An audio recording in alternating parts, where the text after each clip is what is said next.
sababu ndiyo mlioitiwa. Maana Kristo naye aliteswa kwa ajili yenu, akawaachia kielelezo mfuate nyayo zake. Fanya ufisadi, rasilimali ya taifa wanaitumia wanavyotaka wao, watu wanaumia, wanaishi katika mateso, wanaotoa kodi wanazitoa kodi kwa maumivu, unakuta kodi zinaathiri mtaji. Wewe usipotoka kupiga kelele kwamba jamani kodi mnazotoza zinaathiri mitaji yetu, mwisho wa siku naishi kwenye hali ya mateso. Mateso hayo hayataondoka. Enyi wa Kristo na walokole wapumbavu, msiojua imani ni nini, hata lini mtaendelea kusema kwamba hawana hekima wanaopinga mabaya? Hekima yako wewe imefanya nini? Yesu aliteswa, aliuawa kwa ajili ya wale watu waliokuwa wanaishi katika mateso na kongwa la utumwa la sheria zilizosimamiwa na waandishi na mafarisayo na wanasheria. Aliwaokoa katika kongo la mateso toka nyakati zile, ili sisi tunaokuja katika nyakati hizi tufate kielelezo cha mfano wake. Sisi nini kinachoendelea cha mateso katika jamii zetu sasa? Tuige mfano wa Yesu alivyofanya, tupingane na ubaya wa mbaya. Sauti ya Mabadiliko ni wito wa kujiunga na harakati hizi za kujenga jamii mpya yenye watu wapya katika nchi mpya ambamo ndani yake hakitasikika kilio.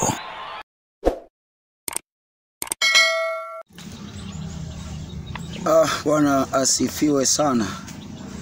Fundisho hili linaweza likakuchanganya kidogo akili, lakini naomba utulivu wako sana, yamkini utanielewa. Masomo ya theolojia na mafundisho ya theolojia yanayofundishwa na walimu wazinzi na walevi, watu wasiojua imani, wanawafundisha wachungaji wenu waje wawafundishe ninyi, na mwanafunzi hawezi kumzidi mwalimu wake. Automatically mbegu na roho alionayo mwalimu lazima ataingiza kwa mwanafunzi wake. Wachungaji wanaenda kusoma theolojia, wamepokea vitu ambavyo ni kinyume na Roho Mtakatifu alivyotaka. Mwisho wa siku wanakuja kufundisha kwa msaada wa elimu ambao wanakuwa wamesoma, kwa msaada wa theolojia ambao wanakuwa wamesoma, ila sio kwa msaada wa Roho Mtakatifu aliye akili juu ya akili zote. Sasa niachane nayo, nije moja kwa moja kwenye fundisho. Nimekuja niwaambie kwamba Yesu hakuja kuleta ukombozi, ila alianzisha safari ya ukombozi, ili wote wanaokuja nyuma yake, tunaokuja nyuma yake, tumfuate yeye alivyofanya. Yesu aliuawa, na inavyoandikwa kwamba kwa kupigwa kwake sisi tumepona, au kwa kupigwa kwake mliponywa. Waliponywa kina nani? Waliponywa wanadamu waliokuwa wakiishi katika mzigo wa mateso. Mafarisayo, waandishi na watu wa dini ndio waliomuua Yesu. Walimuua Yesu kwa sababu Yesu alikuwa akipinga ufisadi wao, akipinga dhuluma yao, akipinga maonevu yao. Kabla sijakwenda kusomea hilo andiko, nikusomee katika Petro wa kwanza sura ya 2, nianzie mstari wa 20. Anasema, kwa maana ni sifa gani kustahimili mtendapo dhambi na kupigwa makofi? Lakini kustahimili mtendapo mema na kupata mateso, huu ndio wema hasa mbele za Mungu. Kwa sababu ndiyo mlioitiwa. Maana Kristo naye aliteswa kwa ajili yenu, akawaachia kielelezo mfuate nyayo zake. Yeye Yesu aliteswa kwa ajili yetu, ili sisi tunaokuja nyakati hizi tufuate nyayo zake, tufanye kama yeye alivyofanya. Zamani watu walikuwa wanaishi katika hali ya utumwa, katika hali ya mateso. Walikuwa hawana uwezo wa kuinua sauti zao kupingana na watesi, kwa sababu walikuwa naogopa kufa. Hivyo Yesu yeye kwa njia ya kufa akaondoa hali ya hofu ya kifo kwa wote wenye moyo wa kutaka mabadiliko. Waebrania sura ya 2, nianzie mstari wa 14. Anasema, basi kwa kuwa watoto wameshiriki damu na mwili, yeye naye vivyo hivyo alishiriki hayo, ili kwa njia ya mauti amharibu yeye aliyekuwa na nguvu za mauti, yani Ibilisi, ili awaache huru wale ambao kwa maisha yao yote kwa hofu ya mauti walikuwa katika hali ya utumwa. Yani aweze kuwaondolea hofu wote ambao katika maisha yao yote waliishi katika hali ya utumwa na mateso, kwa sababu walikuwa wanaogopa kufa. Hivyo kwa kuona kule Yesu alivyokufa siku ya tatu akafufuka, wakawa na imani kwamba na sisi tunaweza kufufuka siku ya tatu. Naam, kama sivyo siku ya mwisho Yesu aweza kuja kutufufua. Maana alisema mimi ndio ufufuo na uzima. Hata Mariamu ndugu yake na Lazaro akasema, najua Bwana ndugu yangu aweza kufufuka siku ya mwisho kwa sababu wewe ndio ufufuo na uzima.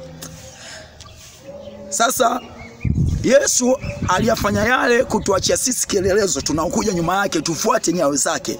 Kwa kupingana na wabaya na kupingana na ubaya, tuwe radhi kufa ili tuondoe utumwa, tubaki kwa huru. Yohana wa kwanza sura ya 3 na mstari wa 16 anasema hivi: katika hili tumelifahamu pendo, kwa kuwa yeye aliutoa uhai wake kwa ajili yetu. Imetupasa na sisi kuutoa uhai wetu kwa ajili ya hao ndugu.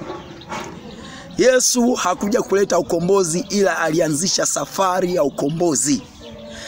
Kwa njia ya ukombozi aliyofanya yeye Yesu, sisi nasi tufanye kama yeye katika jamii zetu. Sasa katika Petro wa kwanza sura ya 2 nisome mstari wa niendelee hapa, kwamba anasema akawaachia kielelezo mfuate nyayo zake. Niendelee mstari wa 22 anasema hivi: yeye hakutenda dhambi wala ila ikionekana kinywani mwake. Yeye alipotukanwa hakurudisha matukano, alipoteswa hakutisha, bali alijikabidhi kwake yeye au kumue kwa haki. Yeye mwenyewe alizichukua dhambi zetu katika mwili wake juu ya mti, tukiwa wafu kwa mambo ya dhambi tuwe hai kwa mambo ya haki. Na kwa kupigwa kwake mliponywa. Kwa maana mlikuwa mmepotea kama kondoo, lakini sasa mmemrudia mchungaji na mwangalizi wa roho zenu. Kwamba mtini pale alichukua dhambi zetu, alichukua mateso yetu. Tulikuwa wafu kwa mambo ya dhambi, tulikuwa wafu kwa mateso, tulikuwa wafu kwa kuumia. Dhambi ni kitu chochote ambacho kinaweza kumuumiza mtu mwingine, kukuumiza wewe. Kufanya neno lolote, jambo lolote ambalo utamuumiza mtu mwingine, utajiumiza wewe, hiyo ni dhambi. Kwa kupigwa kwake Yesu alitaka atuondoe katika namna za kuumiza na kuumizana. Mtu anaumizwa, wewe hauna sauti ya kusema wewe unamuumiza yule mtu. Hivyo yeye alipigwa kama kielelezo kwamba anavoumizwa mtu mwingine, wewe upinge kwamba huyo anaumizwa. Anayeumiza mtu mwingine umpinge kwamba hapo unamuumiza mtu mwingine, ili kuiondoa dhambi katika jamii. Anasema yeye mwenyewe alizichukua dhambi zetu katika mwili wake juu ya mti, tukiwa wafu kwa mambo ya dhambi tuwe hai kwa mambo ya haki. Tulikuwa wafu, yani tunaogopa kufa, uko radhi kuumizwa, uko radhi kuteswa. Kwa sababu gani? Naogopa nitatekwa, nitakamatwa na polisi nikipinga mabaya, nitakamatwa nikipinga mabaya, nitatekwa nikipinga mabaya. Tumeishi katika hali ya dhambi kwa sababu, yani ninaposema katika hali ya dhambi na maana jamii, anga la nchi, anga la dunia linanuka dhambi, linanuka mateso, linanuka maumivu, linanuka hali mbaya. Kila mmoja akiwa na nguvu kuliko mwingine, yani yeye ndo ameshika mpini ni kuonea watu wengine. Kilio kinasikika, lakini tuko hapa kuondoa kilio, kuondoa dhambi. Kama Yesu alivyofanya kuondoa hayo, sisi nasi imekuwa kielelezo. Yesu alikufa, aliuawa kwa sababu ya kupingana na ubaya wa Mafarisayo, ubaya wa waandishi, ubaya wa wanasheria na ubaya wa watawala. Alikuwa akipingana nao. Nikusomea katika kitabu cha Mathayo hapa sura ya 23. Kama unaweza kuwa mvumilivu, nisikilize kwa utulivu sana. Yesu aliuawa kwa sababu ya kupinga ubaya wa baya. Kama katika taifa kuna waovu, kuna wenye mamlaka, wanatumia mamlaka yao kuwaonea watu wengine, kufanya ubadhirifu, kufanya ufisadi, rasilimali ya taifa wanaitumia wanavyotaka wao. Watu wanaumia, wanaishi katika mateso, wanaotoa kodi wanazitoa kodi kwa maumivu, unakuta kodi zinaathiri mtaji. Wewe usipotoka kupiga kelele kwamba jamani, kodi mnazotoza zinaathiri mitaji yetu, mwisho wa siku unaishi kwenye hali ya mateso. Mateso hayo hayataondoka, lakini kupingana na hayo lazima uwe radhi kuteswa, uwe radhi kuambiwa unatoa taarifa za uongo, uwe radhi kuambiwa unafanya uchochezi, uwe radhi kuambiwa kwamba unasambaza chuki kwa wananchi dhidi ya serikali yao, lakini kumbe unapinga ubaya. Ndio alichokifanya Yesu katika hii Mathayo hapa sura 23. Nianzie mstari tu wa 13 kwa ajili ya muda. Anasema hivi: ole wenu waandishi na Mafarisayo wanafiki, kwa kuwa mnawafungia watu ufalme wa mbinguni, ninyi wenyewe hamuingii, wala wanaoingia hamuachi waingie. Ole wenu waandishi na Mafarisayo wanafiki, kwa kuwa mnakula nyumba za wajane na kwa unafiki mnasali sala ndefu. Kwa hiyo mtapata hukumu kubwa iliyo zaidi. Yani haya majamaa yalikuwa ni viongozi ya dini, yani masomi ya elimu ya dini. Kwa unafiki wanaenda kuwaonea wajane, wanakula chakula cha wajane, wanawaonea wajane, alafu kinafiki wanajifanya ni watakatifu, wanasali sana, lakini wanapola mali ya mjane. Wanakula kwenye nyumba za wajane. Ina maana wanatumia dini, walikuwa wanatumia mamlaka walionayo, na zamani hizo hawa ndio walikuwa yani Mafarisayo, makuhani ndio walikuwa watawala, ndio walikuwa yani kama ilivyo serikali sasa. Yani sasa hivi tulivyokuwa na serikali, zamani hizo ndio walikuwa Mafarisayo, wakuu wa dini, wanasheria, ndio hao walikuwa kiongoza nchi. Ndio hivi sasa hivi tunayo serikali na mamlaka zake zote. Kwa hiyo hao walikuwa wanaonea watu, afu kwa unafiki wanajifanya ni watakatifu, wanasali sana. Wanatumia sheria, wanatumia mamlaka yao kujinufaisha wao wenyewe. Anasema, ole wenu waandishi na Mafarisayo wanafiki, kwa kuwa mnazunguka katika bahari na nchi kavu ili kumfanya mtu mmoja kuwa mwongofu, na kisha kufanyika mnamfanya kuwa mwana wa jehanamu mara 2 zaidi kuliko ninyi wenyewe. Ole wenu viongozi vipofu, ninyi msemao mtu atakayeapa kwa hekalu si kitu, bali mtu atakayeapa kwa dhahabu ya hekalu amejifunga kwa kiapo. Wapumbavu ninyi na vipofu, maana ni ipi iliyo kubwa, ile dhahabu au ile hekalu litakasalo dhahabu? Haya majamaa yalikuwa yakiwadanganya watu waone kwamba dhahabu ndio kitu cha maana. Wao wanatoa sana hizo dhahabu, wao wanatoa sana kwa ajili ya manufaa yao wenyewe. Kwa ajili wao walikuwa wanajinufaisha wao, kwa uongozi wao walikuwa wanajinufaisha wao. Yesu ndio anapingana nao hapa, ndio kilichopelekea wamuue. Sijui mnanielewa. Anasema tena, mtu atakayeapa kwa madhabahu si kitu, bali mtu atakayeapa kwa sadaka iliyo juu yake amejifunga kwa kiapo. Yani yanaelekeza kwenye kupata, kwenye mapato. Mungu wao ni matumbo haya majamaa, yani sadaka, fedha, dhahabu, yani wanataka wajinufaishe wao. Uonevu huo Yesu ndio alikuwa anaupinga, ndio kitu kilichofanya wamuue. Utaona hapa mwisho. Endelea kunisikiza kwa uvumilivu kama ukiwa unataka kuwa mwanafunzi wa Yesu. Anasema, vipofu ninyi, maana ni ipi iliyo kubwa, ile sadaka au ile madhabahu itakasayo sadaka? Basi yeye apaye kwa madhabahu huapa kwa hiyo na kwa vitu vyote vilivyo juu yake, naye apaye kwa hekalu huapa kwa hilo na kwa yeye akae ndani yake. Naye apaye kwa mbingu huapa kwa kiti cha enzi cha Mungu na kwa yeye aketie juu yake. Ole wenu waandishi na Mafarisayo wanafiki, kwa kuwa mnalipa zaka za mnanaa, bizari na jira, lakini mmeacha mambo makuu ya sheria, yani adili na rehema na imani. Hayo imewapasa kuyafanya, wala yale mengine msiaache. Viongozi vipofu wenye kuchuja mbu na kumeza ngamia.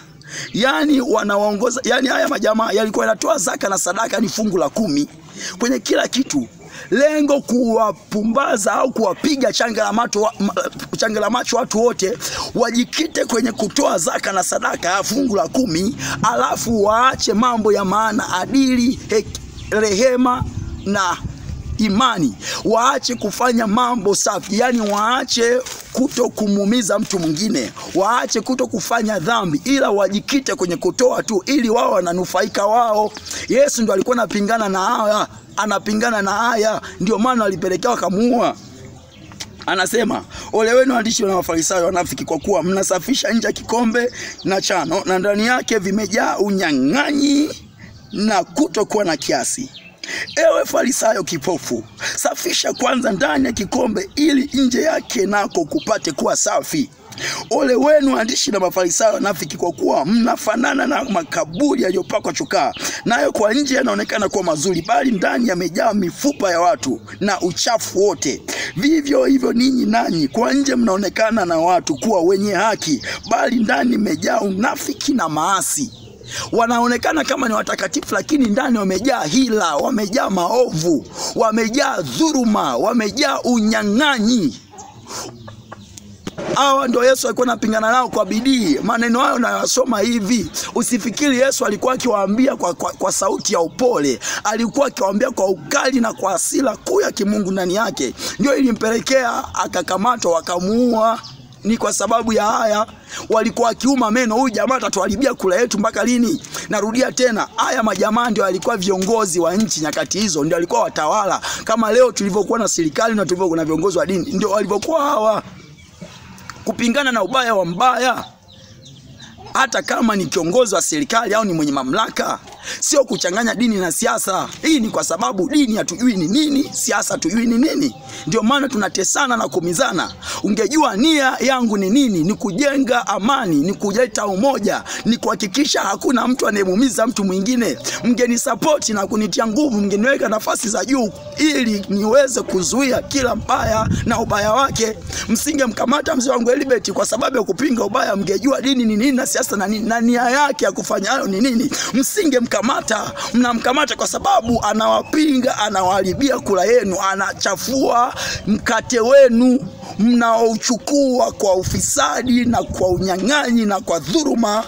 Ndio maana mnasema huyu sio mchungaji, ni mwanaharakati. Nani asiye mwanaharakati duniani? Nani asiye mwanaharakati? Hata mwalimu kuchukua chaki kwenda kufundisha darasani ni harakati.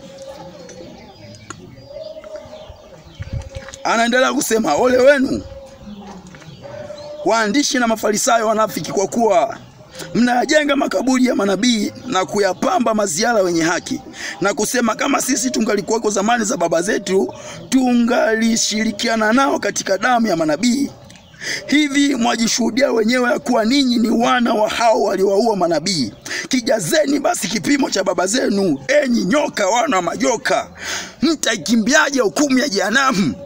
Ukiitwa nyoka ni kwa sababu ya unyoka unaofanya, sio umetukanwa. Hawa mafarisayo baba zao waliwaua manabii.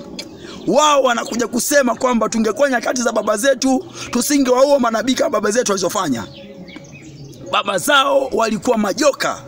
Wao wanakuja kujithibitisha kwamba sisi wale majoka ni baba zetu. Ndio maana Yesu anawaambia enyi nyoka wana wa majoka, kwa sababu baba zao walifanya mauaji na wao wako kwenye njia ile ile ya mauaji ya sumu kama nyoka alivyo. Wao mnatukana, hamna hekima. Wewe hekima yako imetengeneza nini? Hekima yako imebadilisha nini? Anaendelea kusema, kwa sababu hiyo angalieni, mimi natuma kwenu manabii na wenye hekima na waandishi, na wengine wao ninyi mtawaua na kuwasulubisha, na wengine wao mtawapiga katika masinagogi yenu na kuwafukuza mji kwa mji. Hivyo ije juu yenu damu yote ya haki iliyomwagika juu ya nchi, tangu damu ya Abili yule mwenye haki hata damu ya Zakaria mwana wa Barakia mliyemuua kati ya patakatifu na madhabahu. Amin, naambieni mambo hayo yote yatakuja juu ya kizazi hiki. Yerusalemu, Yerusalemu, wauaye manabii na kuwapiga kwa mawe wale waliotumwa kwako, ni mara ngapi nimetaka kukukusanya pamoja watoto wako, kama vile kuku akusanyavyo pamoja vifaranga wake chini ya mbawa zake, lakini hamkutaka. Angalieni, nyumba yenu mmeachiwa hali ya ukiwa, kwa maana nawaambia hamtaiona kamwe tangu sasa hadi mtakaposema amebarikiwa ajaye kwa jina la Bwana. Hamtaniona kamwe. Sasa tunapokuwa tunafanya haya kupingana na maovu, kupingana na mabaya, mwe mnajua ndio imani, ndio Kristo. Enyi wa Kristo na walokole wapumbavu, msiojua imani ni nini, hata lini mtaendelea kusema kwamba hawana hekima wanaopinga mabaya? Hekima yako wewe imefanya nini? Yesu aliteswa, aliuawa kwa ajili ya wale watu waliokuwa wanaishi katika mateso na kongwa la utumwa la sheria zilizosimamiwa na waandishi na mafarisayo na wanasheria. Aliwaokoa katika kongo la mateso toka nyakati zile, ili sisi tunaokuja katika nyakati hizi tufate kielelezo cha mfano wake. Sisi nini kinachoendelea cha mateso katika jamii zetu sasa? Tuige mfano wa Yesu alivyofanya, tupingane na ubaya wa mbaya. Lakini hapo lazima uwe radhi kufa kama Yesu alivyokufa. Ndio maana katika Yohana ile nimekusomea anasema yeye alitoa uhai wake kwa ajili yetu, nasi sisi imetupasa kutoa uhai wetu kwa ajili ya hao ndugu. Kutukomboa kutoka katika mauti ni kutukomboa katika hali ya hofu ya kufa, kwamba uwe radhi, usiogope kufa kwa sababu unataka kutetea jambo jema. Usiogope kufa kwa ajili yake. Katika Petro anasema ni kitu, yani kuna faida gani kustahimili na kupigwa makofi kwa sababu ya mabaya? Lakini kupigwa makofi au kuteswa au kuuawa kwa sababu ya wema ndio wema hasa, kwa sababu Yesu naye aliteswa kwa ajili yetu, akauawa awe kielelezo ili sisi tufuate nyayo zake. Naamini mwanafunzi wa Yesu anayemstadi Yesu, kisema mwanafunzi wa Yesu ni yule ambaye anamstadi Yesu, sio mfuasi wa Yesu. Mwanafunzi wa Yesu unaweza kaa umenielewa kwa sehemu. Uwe na wakati mwema. Amen.